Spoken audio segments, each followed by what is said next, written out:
Election commission কি তৃণমূল কংগ্রেসের না বর্ডার সিকিউরিটি ফোর্স তৃণমূল কংগ্রেসের অধীনে? কোনটা তৃণমূল কংগ্রেসের অধীনে? আর 4 জঙ্গি ঢুকলো কে? তৃণমূল কংগ্রেস ঢুকিয়েছিল নাকি? বর্ডার সিকিউরিটি ফোর্স কার? ভারতবর্ষে স্বাধীনতার পরে 1947 সালের পরে সব থেকে ব্যর্থ স্বরাষ্ট্রমন্ত্রীর নাম হচ্ছে অমিত শাহ।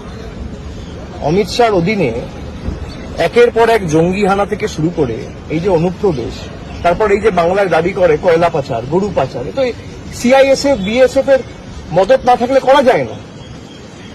গরু তো কোনো পিঁপড়ে না যে কাঁটা তারে তল দিয়ে, বা মশা না বা মাছি না যে গলে গেল বা ঢুকে গেল। একটা আস্ত গরু কি করে বর্ডার থেকে এপার থেকে ওপার যাচ্ছে বিএসএফ এর মদত না থাকলে? টাকা টাকার কাছে যায়। বিএসএফ এর কজনকে সিবিআই ইডি ডেকেছে, আমি অ্যারেস্ট করা ছেড়ে দিলাম, 5 বছর ধরে তদন্ত চলছে, একজনকে একটা সামান পার্টি এখনো পর্যন্ত ডাকেনি। কলিয়ারি গার্ড করে সিআইএসএফ, সিআইএসএফ এর কোন কমান্ডেন্টকে ডেকেছে? সিআইএসএফ এর ডিজিকে ডেকেছে? বাংলাদেশ থেকে যদি কোন অনুপ্রবেশকারী ঢোকে তার সব থেকে বড় দায়িত্ব তো অমিত শাহ নিজের। তার তো ইস্তফা দেওয়া উচিত। আগে ইস্তফা দিক, তারপর প্রশ্ন করুক। ঠিক আছে।